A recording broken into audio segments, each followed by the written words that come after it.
Baik, berdoa selesai. Kita akan bahas pada pertemuan ini yaitu segmentasi, targeting, dan positioning. Ini adalah materi kita yang kelima ya.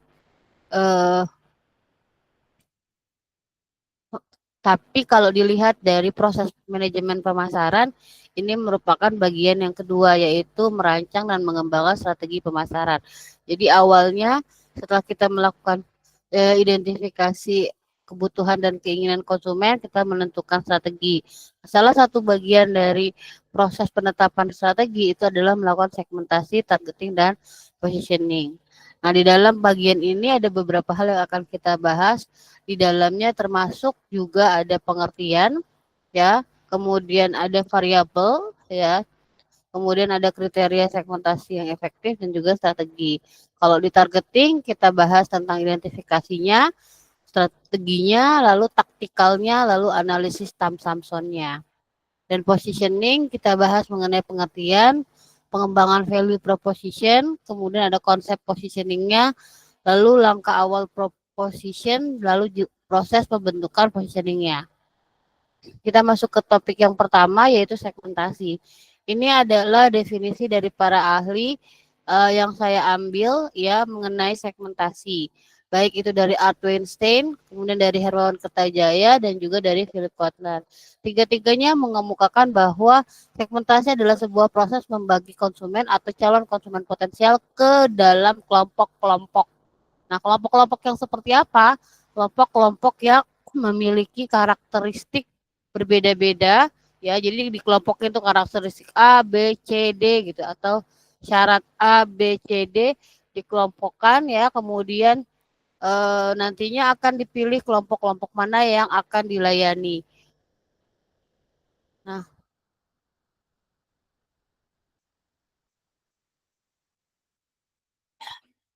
dalam proses segmentasi, kita bisa menggunakan beberapa atribut atau variabel. Kita menyebutnya ada atribut statis, di mana atribut ini tidak berubah ya. Kemudian atribut dinamis, atribut ini berubah seiring dengan perkembangan zaman ya. Perkembangan apa namanya perkembangan peradaban manusia ya. Kemudian ada atribut individual, artinya berdasarkan atau berbasis individu-individu atau personal dari calon konsumen potensial itu sendiri. Nah, kita bisa lihat bahwa untuk atribut statis ya, itu ada geografi, artinya lingkungan wilayah ya, cakupan wilayah baik nasional maupun internasional. Ada demografi, lalu ada perilaku dan psikografi juga individual. Nah, karakteristiknya ini ya. Kita bahas satu-satu. Yang pertama adalah disegmentasi karena kita bilang berdasarkan wilayah, maka ada regional, ada negara, ada provinsi, ada kota, ada lingkungan sekitar. Ya, jadi ada misalnya pelaku UMKM, saya mau bikin usaha oke, cakupannya mana gitu loh. Kalau cakupannya offline misalnya, oh saya mau melayani 5 kilometer di wilayah saya.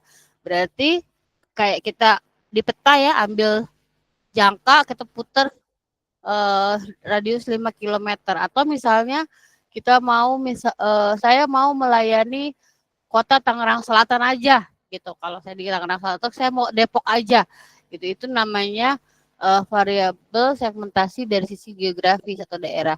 Atau kalau kita misalnya menggunakan online, oke saya mau melakukan mau usaha online cakupan wilayah seluruh Indonesia ya. Jadi ini namanya negara. Kalau kita bilang oh saya mau Jawa Barat aja, maka itu provinsi. Atau kita mau misalnya kota aja, kota Depok. Nah, itu bebas tergantung dari kesanggupan si perusahaannya atau si pelaku usahanya. Kemudian kalau kita lihat dari demografi, maka kita akan melihat dari usia. Kita kelompokin, oh manusia itu dibagi berapa siklus dalam hidupnya. Misalnya kita ada bayi, ada anak-anak ya. Bayi itu kan biasanya bayi itu biasanya dari 0 sampai 1 tahun. Lalu ada balita, bayi di bawah 5 tahun, dari 1 sampai 5 tahun misalnya. Kemudian kita bilang anak-anak dari 5 sampai misalnya 8 tahun atau 10 tahun. Kemudian kita mau bilang remaja awal 10 sampai misalnya 15 tahun. Remaja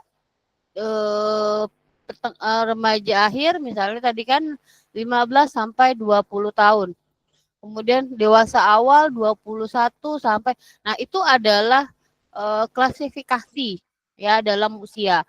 Lalu misalnya kalau ukuran keluarga, ada yang keluarga yang besar, keluarga kecil, keluarga inti, keluarga besar. Artinya kalau keluarga besar itu ya termasuk kakek nenek dihitung.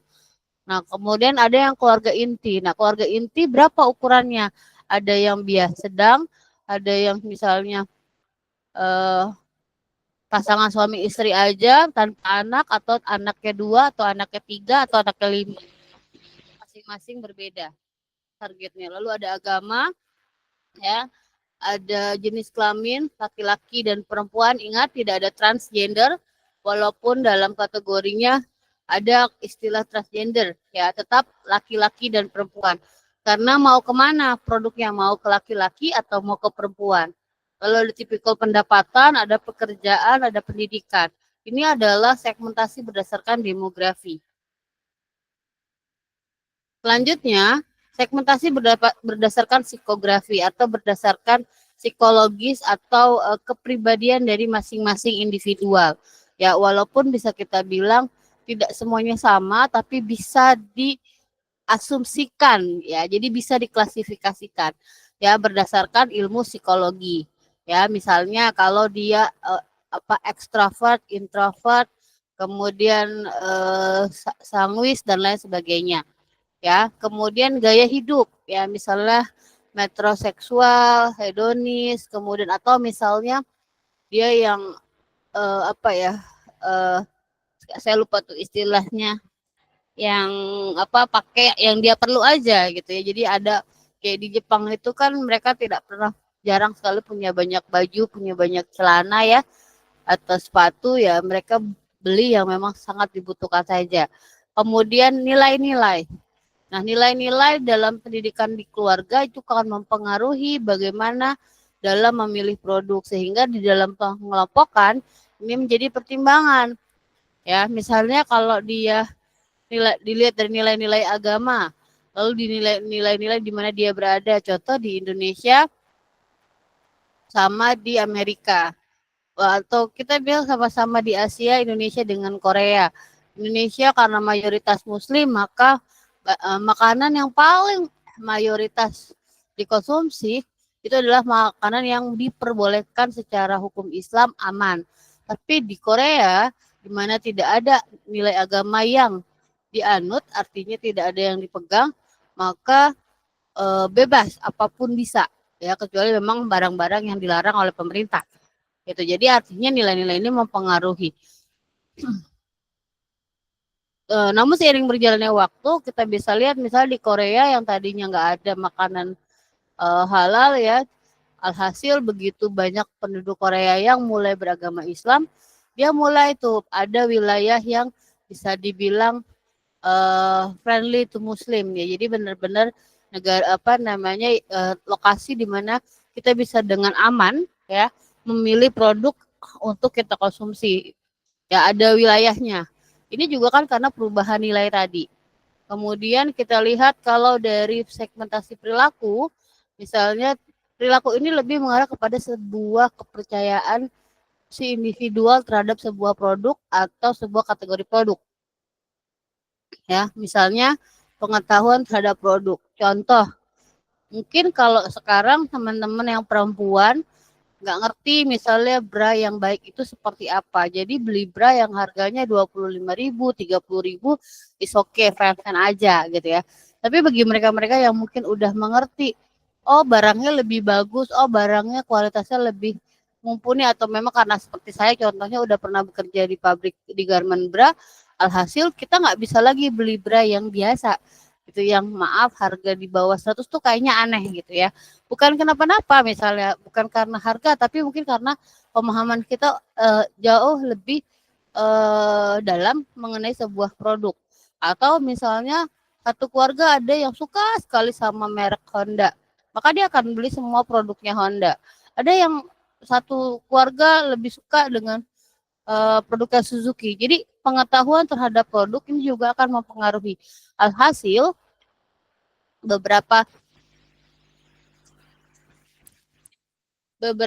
produsen menggunakan pengelompokan ini menjadi sesuatu yang bisa dibilang baru ya. Kalau kita dengar istilahnya adalah behavioral segmentation. Jadi berdasarkan perilakunya. Lalu sikap terhadap produk, misalnya bagaimana sikap terhadap eh, media sosial, sikap terhadap misalnya produk contoh apa namanya produk baju ya. Terus bagaimana tingkat penggunaannya? Artinya kalau tingkat penggunaan berapa kali dalam sebulan dia membeli dan lain sebagainya. Kemudian status pengguna ya, apakah dia single atau tidak. Karena ini akan mempengaruhi. Kemudian tingkat loyalitas, lalu ada tingkat kesiapan pengguna. Kalau tingkat kesiapan pengguna maksudnya apa? Artinya pengguna ini tahu dengan pasti produk yang dia pilih secara real time, ya, secara on the spot. Jadi nggak lagi dia cari tahu baru sambil gunain sambil cari tahu nggak. Tapi dia sudah siap menggunakan itu dan sudah tahu resiko dan lain sebagainya terhadap penggunaan tersebut. Nah, kemudian segmentasi berdasarkan individual. Kalau segmentasi berdasarkan individual tadi ya, berdasarkan masing-masing konsumen potensialnya satu-satu.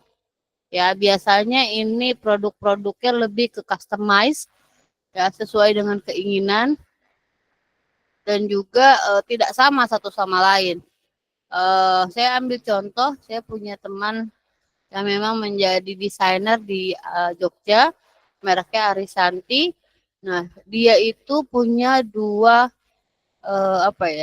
produk. Satu produknya memang limited edition, ready to wear, tapi juga bisa dibilang hanya orang-orang tertentu yang mungkin seleranya agak beda ya dengan kebanyakan orang yang akan beli produknya dia. Satu lagi adalah customize, artinya sesuai dengan requestnya si konsumen. Nah, cuma kalau di yang by request, ini ada keunikannya bahwa setiap baju yang dia buat itu tidak akan pernah bisa sama. Ya, tidak akan pernah bisa sama, tidak akan pernah bisa exactly 100% sama gitu ya, walaupun dalam satu keluarga. Itu pasti berbeda karena menurut dia setiap orang memiliki karakteristik kepribadian yang berbeda sehingga bentuk bajunya atau aksesoris yang ada di melekat di bajunya itu akan sangat berbeda satu sama lain. Apa yang dia lakukan ini bisa dilihat dari 4 tahapan yang perlu diperhatikan kalau memang kita menggunakan segmentasi individual. Pertama adalah mengidentifikasi, artinya mengamati secara real siapa yang menjadi calon konsumen potensial kita. Kemudian mendiferensiasi, harus bisa membedakan satu orang dengan orang yang lainnya. Ya, lalu ada sikap interaktif, artinya kita harus bisa terbuka, kita harus bisa menggali apa saja yang memang menjadi ciri khas. Ya, kalau teman saya bilang setiap orang itu unik, Lil. Eh, Walaupun aku bikin satu kebaya putih untuk kamu sama anakmu itu pasti akan beda hasilnya karena memang kalian berdua berbeda. Terus ada customize, artinya karena tadi ada sikap interaktif, sang desainer membuka kesempatan atau membuka komunikasi dengan baik apabila misalnya si calon konsumen potensialnya ini ingin melakukan penambahan atau bahkan sedikit direvisi dan lain sebagainya. Jadi ada customisasi. Dia tidak pernah sama gitu loh. Kemudian kita lihat berikutnya masuk pada kalau kita sudah melakukan, kita sudah mengklasifikasikan, bagaimana kita bisa menentukan ini efektif atau tidak.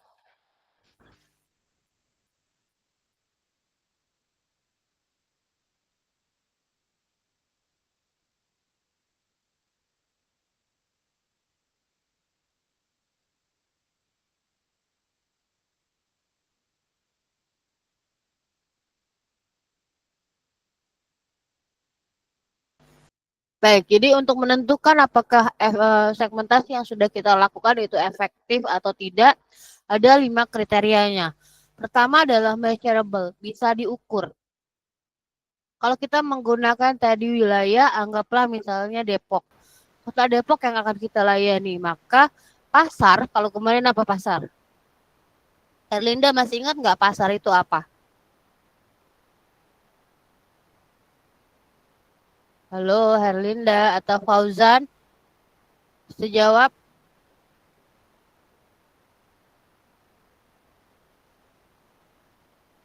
Halo Tiara, Bu. ya Fauzan, apa yang dimaksud dengan pasar? Pasar itu adalah tempat sekumpulan orang berjualan. Iya Bu, pasar itu adalah tempat orang bertransaksi penjualan. Itu kalau ilmu ekonomi kita bicara pemasaran, ayo lupa. Udah mau ujian gak inget pasar itu apa? Ya Indri, Pasar pasar adalah sekumpulan pembeli, Ibu.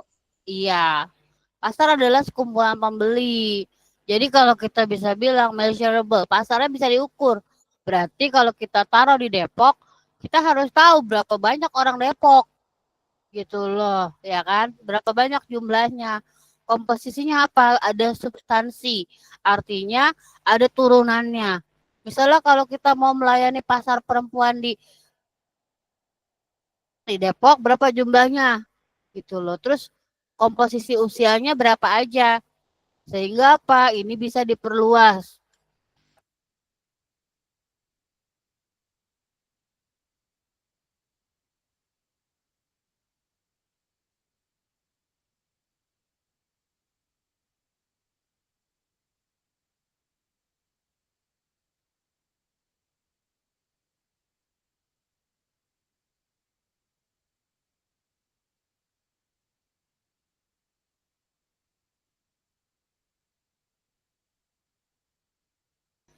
Jadi kalau tadi kita memilih Depok, terus kita tahu berapa jumlah perempuan di Depok, itu termasuk ya general secara umum. Lalu kita bagi-bagi, misalnya per usia, maka kita akan tahu. Nah ini yang disebut dengan substansi. Artinya dia punya turunannya. Jadi kalau nanti kita mau menambah produk atau menambah pasar di pasar yang sama, ini kita bisa mengembangkan bisnisnya. Kemudian yang ketiga itu adalah, sorry, yang ketiga adalah accessible, artinya dapat diakses. Apa yang diakses? Informasinya. Jadi informasinya dapat diakses, kemudian kita apa namanya masuk ke pasar itu dengan bisa dengan mudah, artinya hambatan masuknya tidak terlalu berat ya. Kemudian ada differentiate, bisa dibedakan. Tadi dibilang harus bisa dibedakan, baik secara geografi, baik secara usia apa demografi, baik secara psikografi, perilaku, atau bahkan perbedaan antara satu orang dengan orang yang lainnya. Lalu yang terakhir adalah actionable, dapat ditindaklanjuti. Nah, kalau dapat ditindaklanjuti ini tergantung dari kemampuan dan sumber daya yang dimiliki oleh perusahaan atau pelaku usaha. Jadi kalau misalnya kita mampu untuk yang perempuan, maka kita bisa pilih perempuan. Ya, tapi kalau enggak, ya enggak bisa gitu kan.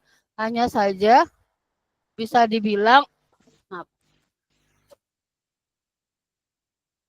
bisa dibilang kalau actionable ini balik lagi dengan kesadaran dari si pelaku usaha atau pemilik bisnis. Terkadang banyak pelaku usaha atau pemilik bisnis nggak sadar diri dengan kemampuannya sehingga salah memilih targetnya, gitu, memilih kelompok yang akan dia layani. Ini adalah strategi dari segmentasi. Jadi ada 5 strategi yang bisa dipilih oleh masing-masing pelaku usaha tergantung tadi sanggupnya di mana. Ada apa namanya single segment. Kalau single segment itu pasarnya satu, produknya satu. Ya, jadi kalau bisa dilihat di kotak-kotak ini ya ke horizontal, vertikal ini lebih ke produk, horizontalnya adalah marketnya atau pasarnya. Nah, kalau dia di single segment, ya produknya satu, pasarnya satu. Misalnya contoh untuk bayi, berarti pasar produknya satu aja. Apa yang untuk bayi? Contoh kalau di tempat saya itu ada namanya bubur bayi yang MPASI ya. Kalau cenderungan MPASI terkadang kita ibu-ibu yang kerja suka susah bikin atau mungkin bahkan takut agak khawatir dengan gizinya, maka beli MPASI. Kalau ada makanan MPASI itu kan bubuk, kalau ini ada yang nggak bubuk. Namanya Nice. Ya. Jadi satu pasar produknya cuma satu itu aja. Variannya bersama tapi produknya cuma satu. Misalnya bubur pendamping ASI. Kemudian ada yang disebut dengan selective specialization. Artinya di setiap pasar produknya beda-beda. Contoh misalnya untuk perempuan produknya beda, untuk laki-laki produknya beda, untuk anak-anak dia produknya beda. Jadi marketnya beda, untuk satu market produknya beda. Ya, jadi ini dia selective specialization. Ada yang disebut dengan market specialization, artinya dia hanya pilih satu pasar, ya, artinya satu kelompok konsumen dia layanin, produknya macam-macam. Ya, kayak misalnya apa namanya? Apa ya?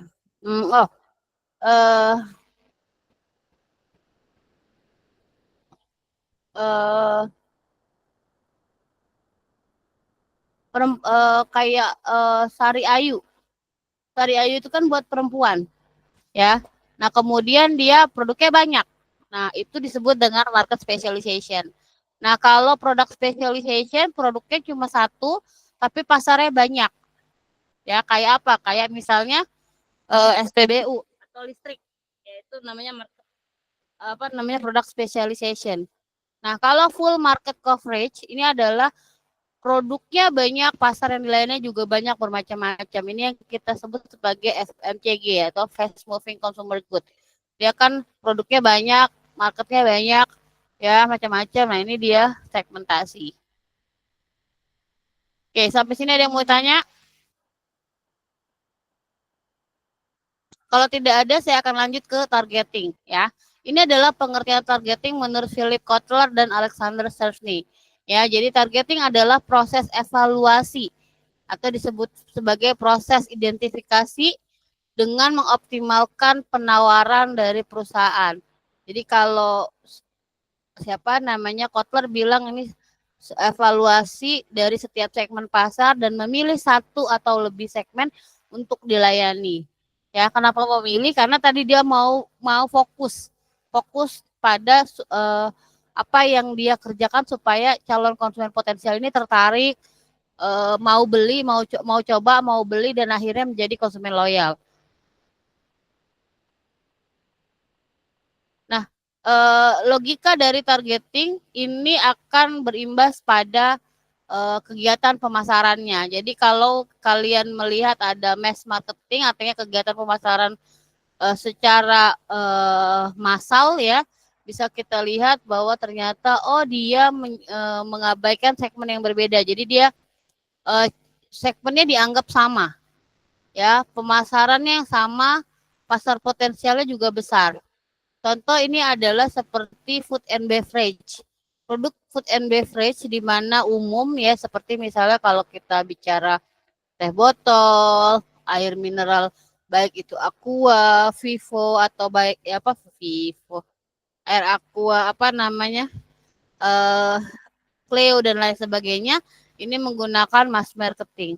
Lalu kalau mau menggunakan integrated marketing, itu biasanya kecenderungannya segmennya berbeda, artinya ada kelompok-kelompok yang memang dilayaninya berbeda dengan produk yang berbeda. Nah, sehingga pendekatannya harus one to one. Artinya satu pasar akan sangat berbeda kebijakan pemasarannya dengan pasar yang lainnya. Lalu ada mass customization. Ini berdasarkan individual reference tetapi massal. Gimana caranya? Kok individual reference tapi massal? Ya, jadi kayak misalnya kalau kita bicara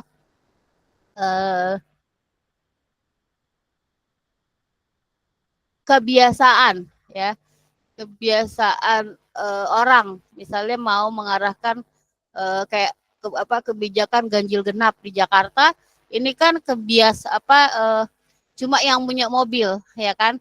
Tapi diberlakukan massal. Dan ini dipakai iklannya oleh Hyundai sebagai salah satu hook ya untuk attract calon konsumen potensialnya. Ganjil genap ya. Kemudian dalam targeting itu kita bagi dua. Pertama adalah strategic targeting, artinya perencanaan strategiknya, di mana fokusnya pada pelanggan yang berkebutuhannya dapat dipenuhi oleh perusahaan dengan memastikan penawarannya disesuaikan dengan kebutuhan. Jadi kita secara strategik kita milih kelompoknya bahwa produk kita sesuai dengan kebutuhan dia. Yang kedua, fokusnya pada nilai yang dapat diciptakan dan diperoleh perusahaan dari target. Jadi kita sediain produk, kita juga melihat apa sih yang kira-kira calon konsumen potensial ini inginkan dari produk kita. Lalu ada ukuran pasar yang memang menghasilkan. Jadi artinya kita fokus pada besarnya pasar atau luasnya pasar, ya.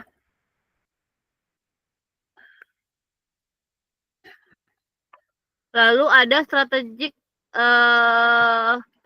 ini bisa efektif kalau perusahaan yakin atau melakukan trade-off itu semacam pertukaran di mana apa yang dibutuhkan oleh si pelanggan ya ketika dia memutuskan sesuatu kita bisa memberikannya. Misalnya begini, ada beberapa orang yang suka sekali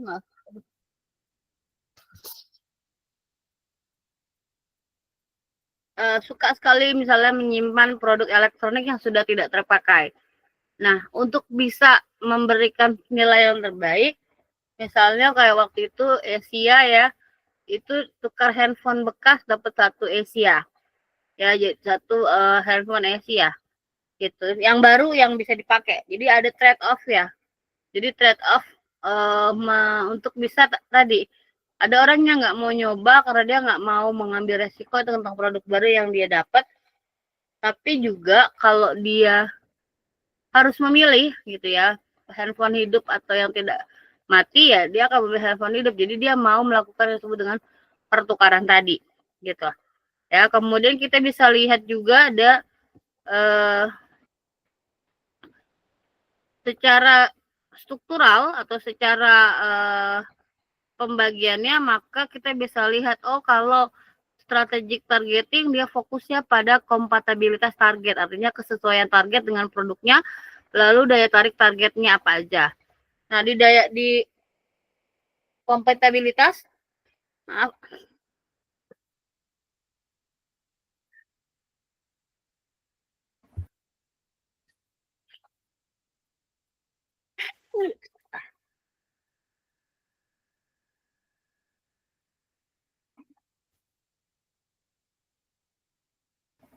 baik di kompatibilitas misalnya maaf itu yang dilihat adalah infrastruktur bisnisnya sesuai nggak dengan apa yang kita akan berikan, lalu akses pada sumber daya langkanya ya, jadi artinya apa yang tidak didapatkan konsumen itu di luar sana tapi bisa didapatkan di kita. Ada karyawan yang ahli, lalu keahlian dalam teknologi, kemudian merek yang kuat, juga jaringan kolaborasi. Jadi ada kalau jaringan kolaborasi kerja apa ya bahasanya ya, kerjasama yang dia lakukan itu memang memiliki networking yang luas gitu.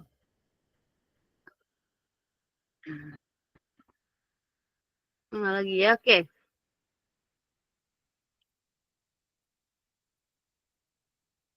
Nah, kemudian kalau dilihat daya tarik konsumen gimana?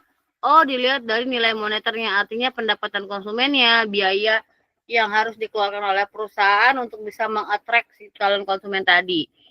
Kalau dari nilai strategik ya, nah dilihat secara nilai sosialnya.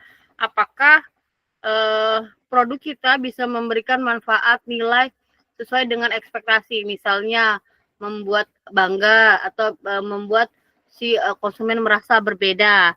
Lalu dari nilai skala, cakupannya luas atau tidak. ya kan? Kemudian dari nilai informasi sejauh mana misalnya daya tarik konsumen ini bisa memberikan informasi.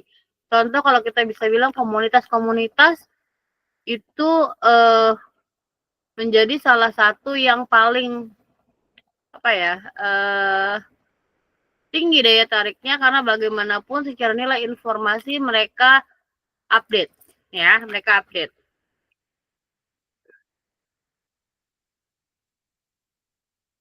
Nah, kemudian ada tactical targeting. Nah, kalau tactical targeting ini lebih mengarah pada caranya. Ya, dia mengidentifikasi bagaimana cara-cara untuk melakukan perubahan yang dapat menjangkau konsumen.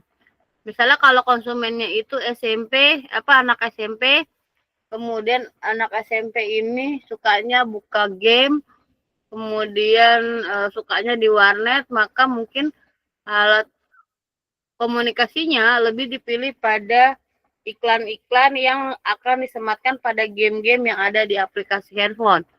Ya, kemudian jadi kalau lebih ke taktikal dia lebih mengarah caranya. Nah, targeting taktis itu dia akan mulai dengan membuat profil konsumen. Ya, mulai dari faktor demografinya, geografi atau geolokasinya, lalu ada psikografi dan faktor perilakunya. Jadi dibuat sebagai kelompoknya. Jadi kayak tadi saya bilang kalau kita mau bikin buat anak kuliahannya umur berapa atau masuk generasi apa, maka kita harus mulai mencari seperti ini, membuat sebuah profil konsumen. Ini adalah template dari buyer persona atau kita sebut ini sebagai template-nya profil konsumen, ya. Nah, ini bisa perorangan, bisa juga per kelompok, ya. Tapi biasanya untuk memudahkan ya kita mengambil sampel. Misalnya kalau saya mau ambil orang pekerja di daerah SCBD, ya kita lihat, ambil misalnya 100 orang, kita bikin buyer personanya satu persatu. Nanti akan kelihatan informasi mayoritasnya apa aja yang hampir sama atau tipe. Ya. Oke. Kemudian kita melakukan analisis Thom-Sampson. Kalau analisis Thom-Sampson ini analisis yang digunakan untuk mengetahui ukuran pasar. Nah, biasanya dalam bentuk angka atau rupiah. Ya. Rupiah atau pokoknya mata uang yang memang digunakan.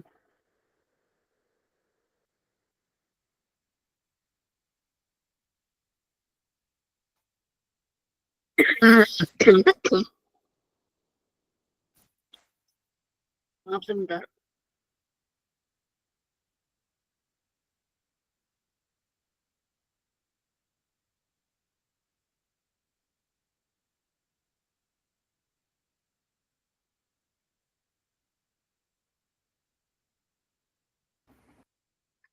Baik. Jadi analisis Thom-Sampson ini merupakan tadi mengukur pasar yang akan dilayani atau mengukur bisa digunakan untuk memprediksi pemasukan dan juga memprediksi pangsa pasar. Ya. Nah, Thom-Sampson itu adalah akronim dari ini kok saya ada salah, harusnya Thom-Sampson ya. Jadi total addressable market sama serviceable addressable market dan service obtainable market. Nah, kita lihat satu-satu perhitungannya seperti apa.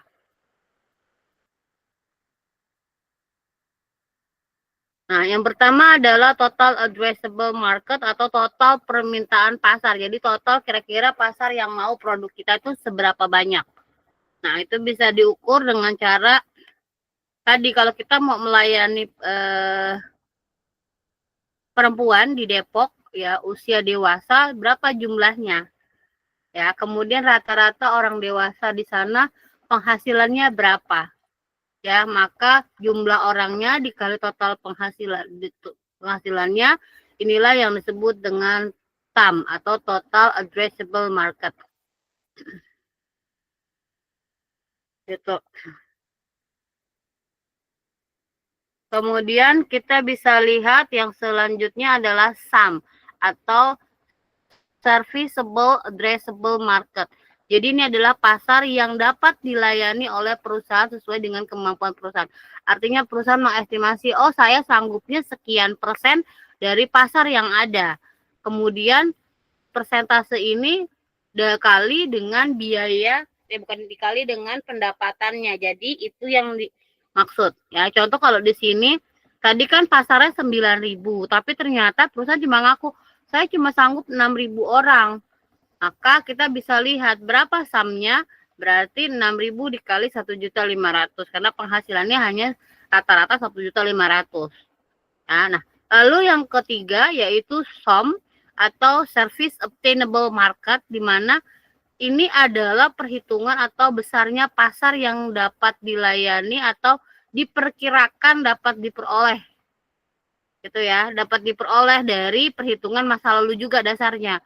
Kalau tadi kita bilang, oh saya sanggup 6.000, maka tapi tahun lalu kita cuma bisa akses marketnya atau yang total konsumen yang membeli produk kita hanya 37,5%.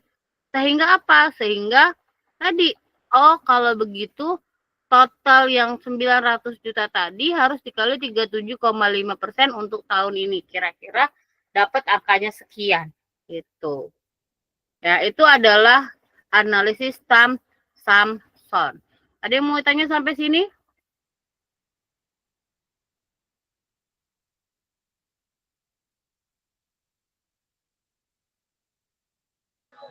Ibu, saya mau bertanya.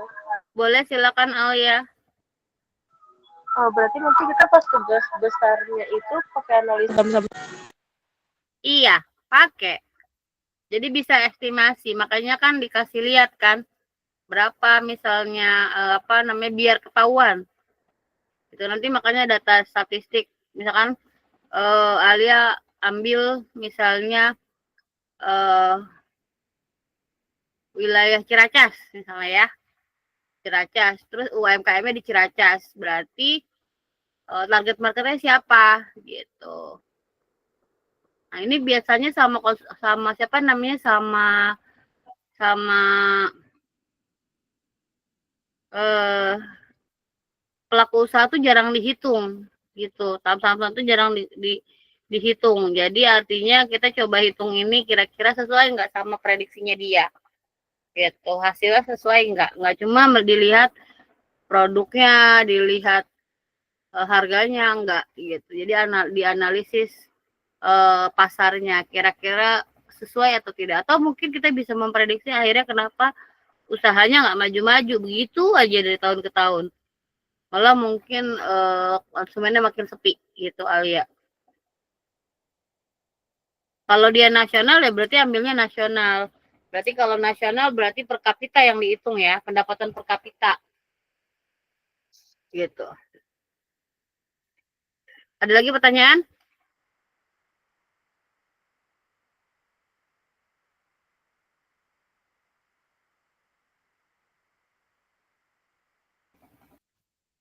Oke, kalau tidak ada pertanyaan, saya akan lanjut masuk ke positioning.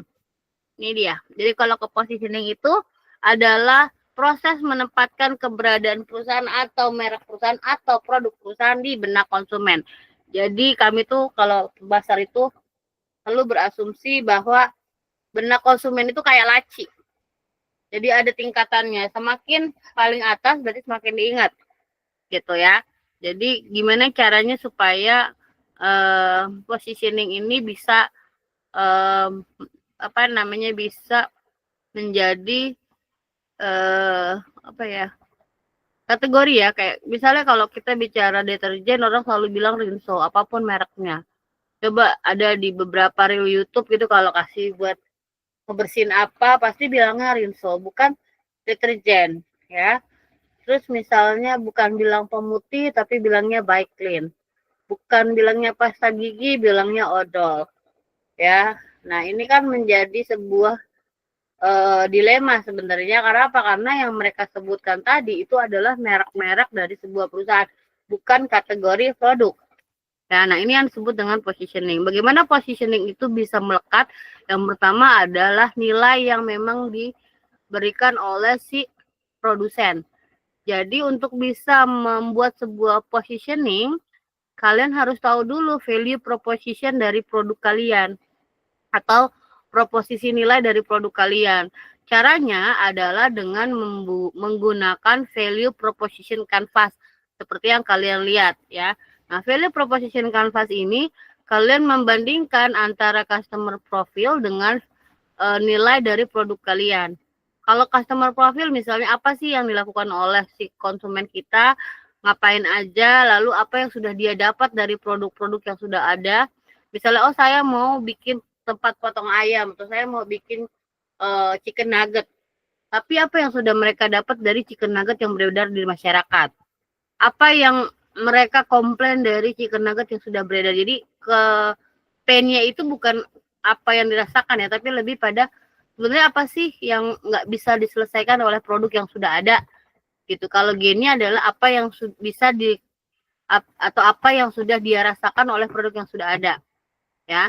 Dari value proposition atau di produknya di sebelah kiri itu yang biru itu lebih mengarah pada misalnya apa yang mau kita buat dari keuntungan apa atau kelebihan apa yang mau kita buat dari produk yang kita tawarkan. Lalu apa yang bisa disembuhkan atau apa yang bisa menjadi solusi dari produk yang kita tawarkan. Baru kita list produk yang kita bisa buat apa aja.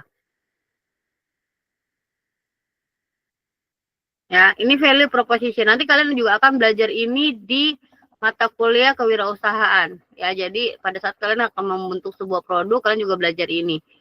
Ya, nah, untuk bisa membuat positioning, kalian harus bisa memilih konsep positioning.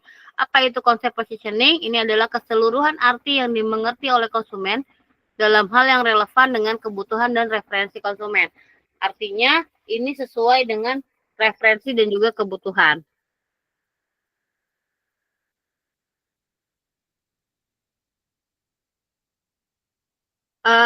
Yang pertama, kalian bisa menggunakan atau fokus pada konsep fungsional.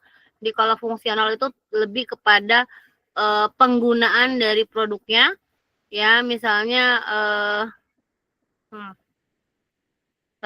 kalau misalnya apa? Misalnya fungsional kayak AirAsia. AirAsia itu apa? AirAsia itu apa ininya? Tagline-nya. Oh, everyone can fly. Ya, kenapa kalau everyone can fly? Siapapun bisa terbang. Artinya kalau dia punya uang minim pun ya dia bisa terbang. Karena apa? Karena dia merupakan salah satu maskapai penerbangan low cost low carrier ya LCC. Ya, kemudian ada simbolik berkaitan dengan internal kebutuhan pembeli ya dengan peningkatan posisi peran, keanggotaan kelompok dan lain sebagainya. Misalnya kalau apa ya? Aduh, saya lupa. Ferrari. Ya, misalnya sebentar saya coba cari. Misalnya Ferrari itu tagline-nya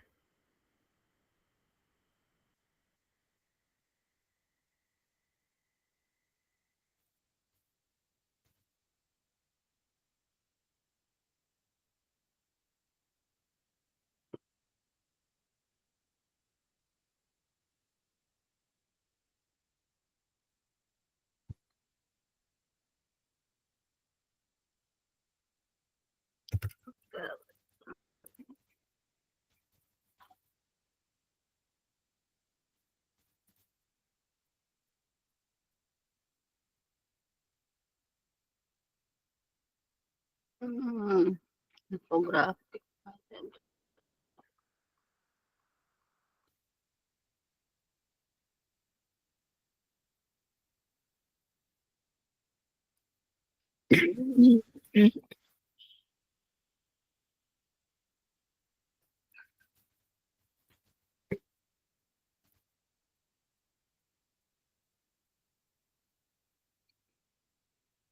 Misalnya, oh ya, tagline-nya adalah we are the competition, ya kan? Dia punya tagline ini, we are the competition. Artinya apa? Dia lebih mengarah pada simbolis, ya kan? Kemudian kayak misalnya Yamaha, Bu. Ya, apa? Makin di depan. Semakin di depan. Ya. Ya, itu tag apa? Itu maksudnya apa? Experience, simbolis atau fungsional?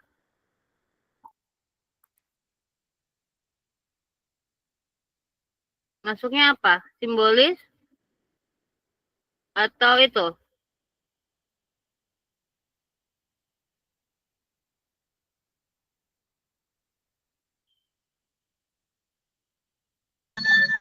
Maaf, nggak kedengeran.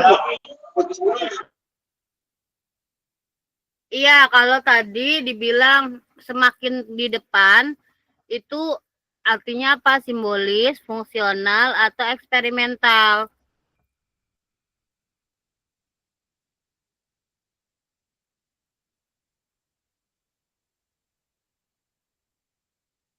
Ayo, ada nggak? Atau testy to the bone? Kira-kira apa?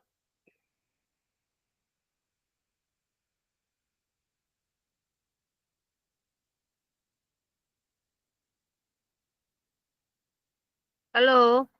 Kalau kalian nggak bisa jawab ini, gimana jawab ujian?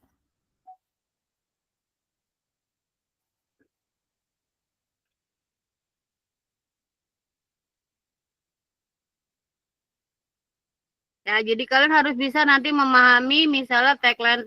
Oh, tagline Bu, positioning. Iya, karena awalnya dia bisa dikenal menjadi sesuatu yang di atas benak konsumen itu awalnya dari tagline. Jadi orang kalau mau tahu, oh mau tahu mobil cepat ya Ferrari. Kalau misalnya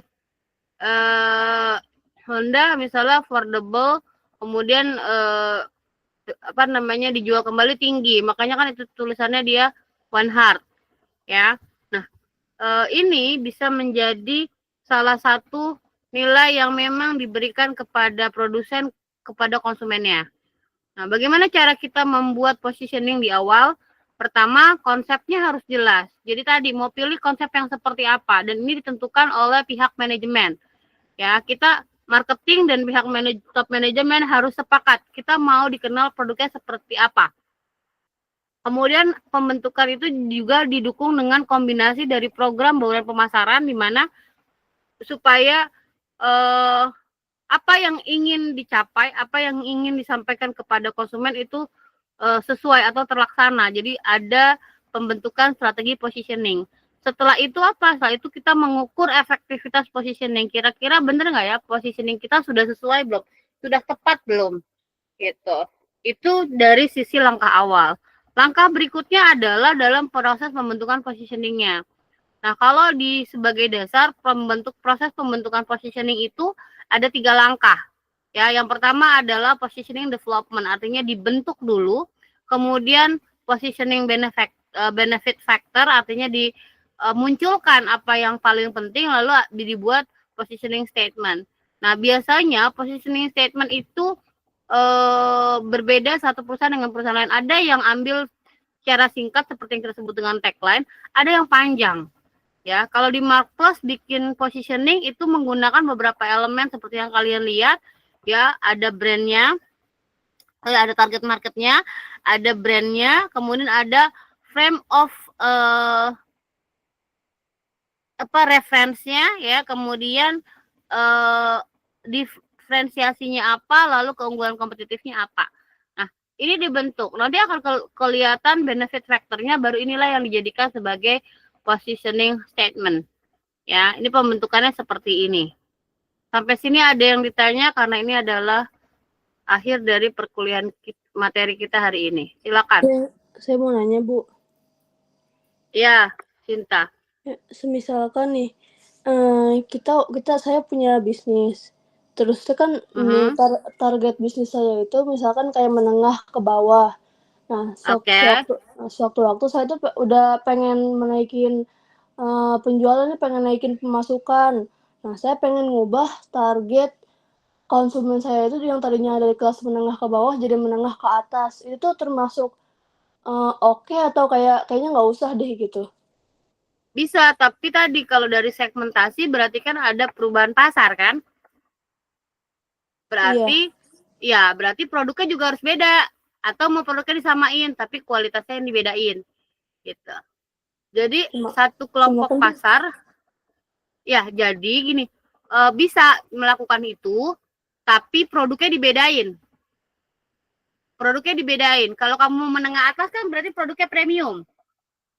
Ya kan? Kalau produknya premium berarti beda lagi dengan yang menengah bawah gitu. Bisa dilakukan. Tapi memang akan berbeda secara produk. Gitu. Gitu Sinta. Jadi Cuma dia kan, bedanya ya kenapa? Cuma kan mungkin buat orang yang biasa beli di toko saya misalkan gitu. Di toko saya itu dikenal sama dia tuh misalkan kayak toko yang murah, bagus gitu. Terus tuh saya pengen mengubah orang yang biasa beli saya ke situ tuh jadi kayak dia sekarang jualnya mahal-mahal jadi kayak pindah ke yang lain gitu. Itu namanya Soalnya naikin kan harga. ya, Nggak ke soalnya situ kan jadinya. Ya, naikin omset. Naikin omset itu ada macam-macam. Ada nambah pasar baru, artinya ada konsumen baru. Ada mau konsumen tetap ada, tapi jumlah volumenya dinaikin. Ya, misalnya kayak contoh bundling. Ya, dulu ada sistemnya begitu. Jadi dalam marketing itu kalau kamu mau nambah omset, itu kalau pasarnya mau berubah, automatically produknya berubah. Gitu loh, nggak bisa sama. Contoh deh, kamu coba lihat Unilever. Dia produk deterjennya yang premium adalah Rinso. Harganya tinggi kan? Ya, terus dia mau ngambil market itu kan udah menengah atas. Ya. Tapi menengah bawah gimana? Saya mau juga nih. Akhirnya dia luncurin Surf. Kenapa? Untuk saingan sama Boom, untuk saingan sama Daya. Gitu. Ya kan? Kalau Rinso kan saingannya sama Molto sama apa sama Sokli. Jaswan, Bu. Ya kan? Nah, sama ya Jaswan itu saingannya sama Surf. Gitu. Dia sama Attack saingannya Rinso. Nah, ketika dia mau melayani bawah, di bawah pemainnya siapa nih? Berarti dia keluarin brand baru dan harganya yang sama, yang rata gitu. Jadi kalau Sinta mau naikin omset, itu pilihannya ada banyak macam. Pertama misalnya harus ada pengguna baru. Jadi ada konsumen baru yang datang ke tokonya Sinta. Itu yang pertama. Yang kedua adalah menaikkan volume penggunaan. Jadi konsumennya tetap, tapi yang di push, yang didorong adalah penjualannya. Artinya volumenya, angkanya. Gimana caranya? Misalnya entah bundling, entah dikasih diskon, tapi dia ada kelebihannya, gitu ya. Kemudian ada yang disebut dengan tambah produk baru. Tadi yang Sinta maksud, Bu, saya mau levelnya menengah ke atas, nggak mau lagi menengah bawah. Oh, ganti produk, tapi kan susah ya. Tapi luncurkan produk baru yang memang sanggup memenuhi kebutuhan menengah atas gitu. Jadi levelnya gitu loh. Kayak di Unindra, gimana pun di Unindra awalnya masuk murah banget, ya kan?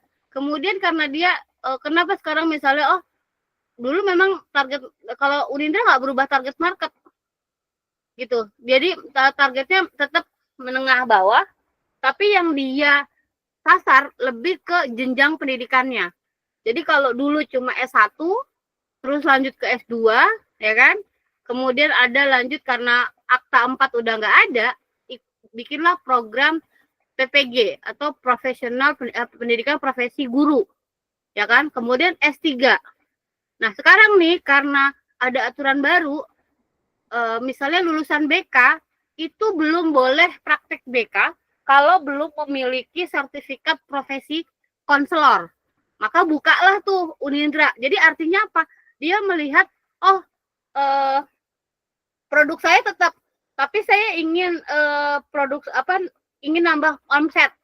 Ya, cuma dia pilih yang ketiga, bikin produk baru, pengembangan produk. Gitu. Tapi pasarnya beda. Maka kalau tadi Sinta pakai single market, ya bisa jadi sekarang Sinta pakai yang bukan market spesialisasi, segmen spesialisasi gitu. Jadi satu pasar untuk produknya satu, beda-beda gitu. Itu bisa. Jadi jangan misinterpretasi ya Sinta. Artinya beda dengan kalau tadi Sinta bilang, oh sekarang dia mahal-mahal ya produknya. Itu namanya naikin harga dengan konsumen yang sama, produknya sama. Dan itu bukan, itu strategi, kalau saya bilang itu strategi anak-anak. Ya, strategi bocah. Kenapa? Pengen naikin omset, yang dinaikin adalah harganya. Beda cerita ketika bahan bakunya itu memang meningkat. Mau nggak mau si pelaku usaha, daripada saya nggak dapat untung, saya naikin harganya gitu. Tapi memang ada informasi di awal gitu. Kayak saya punya temen nih usaha kue kering. Biasanya orang kue kering cuma Idul Fitri doang. Nah dia buka buat Idul Adha karena kemarin antriannya banyak. Terus dia bilang ntar buka lagi order Idul Adha. Nah kemarin pas saya mau dong ngelis gitu ya. Misalnya nastar 2 berapa? Dia bilang karena stok bahan baku yang kemarin masih ada, harganya di 130 dia bilang. Tapi nanti nggak tahu ya kalau ternyata ini habis, stoknya akan berbeda harganya karena lagi tinggi. Misalnya apanya, butternya kah, wismannya kah. Nah ini adalah salah satu contoh untuk antisipasi kenaikan harga. Ya nanti kita belajar ini setelah ujian. Ya begitu Sinta. Jadi artinya tadi kamu bisa naikin omset tapi dengan beberapa teknik. Ya nggak harus misalnya cari apa tadi kalau kamu bilang pengen menengah ke atas bisa, tapi produknya pasti automatically beda karena itu yang berlaku. Nah kalau Bu, bagaimana jika positioning merek kita terlalu mirip sama pesaing? Bagaimana cara menghindarinya? Nah tadi cara menghindarinya adalah pastikan jelas value proposition produk kamu apa, Desna.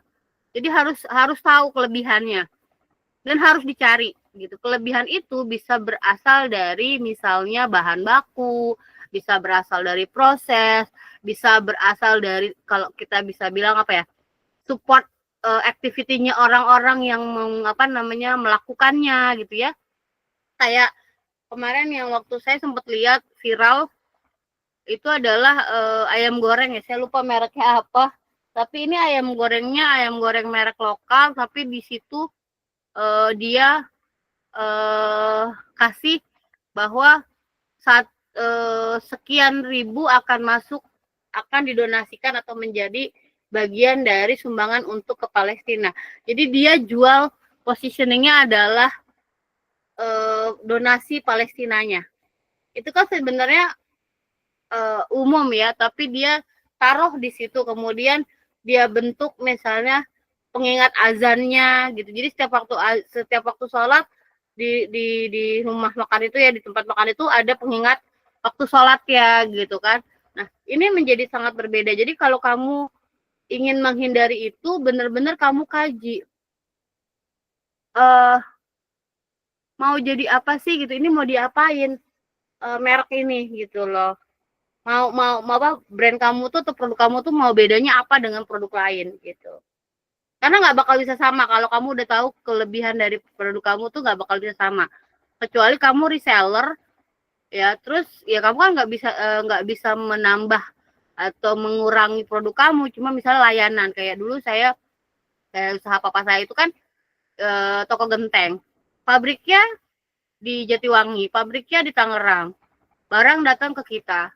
Lalu bagaimana toko kita bisa dibedakan dengan toko yang lain? Nah, toko kita bedanya adalah barang yang dibeli kembali kalau tidak terpakai bisa dibalikin, bisa kembali uang. Itu yang pertama. Yang kedua ada layanan konsultasi atap. Artinya ketika orang bangun rumah, terus bikin bagian atap, bingung bentuknya karena dia tidak menggunakan arsitek, maka dia bisa konsultasi ke kita gratis.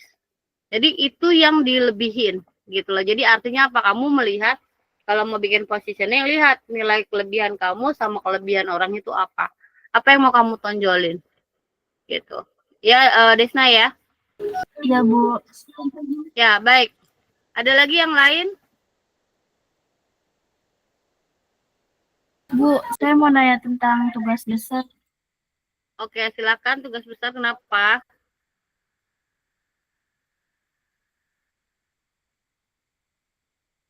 Itu Kenapa Bu tugas yang besarnya? tentang yang data penjualannya, itu kita minta ke perusahaannya data penjualan yang kayak gimana ya, Bu? Iya, omsetnya dia tahun berapa? kan kalau kamu pakai PT terbuka itu ada di laporan keuangan, ya kan?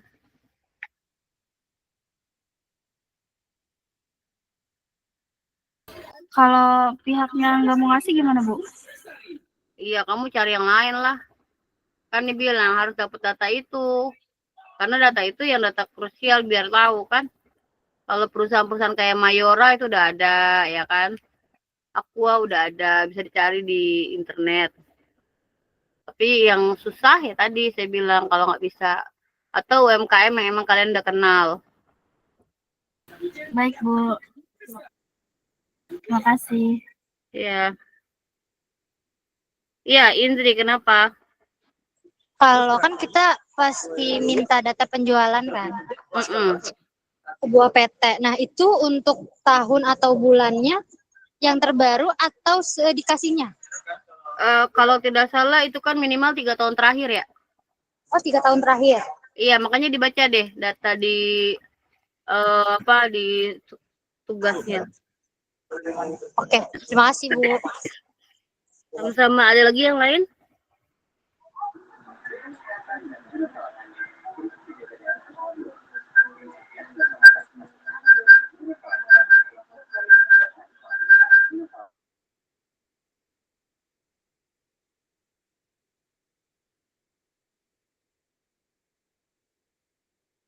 Kalau tidak ada, maka saya minta bantuannya ada yang pakai laptop nggak hari ini? Saya, Bu. Oke, boleh tolong di screenshot ya, tapi teman-temannya minta dibuka dulu. Sebentar. Baik, Bu. Dibuka kameranya, terus nanti bisa tolong kirim ke saya.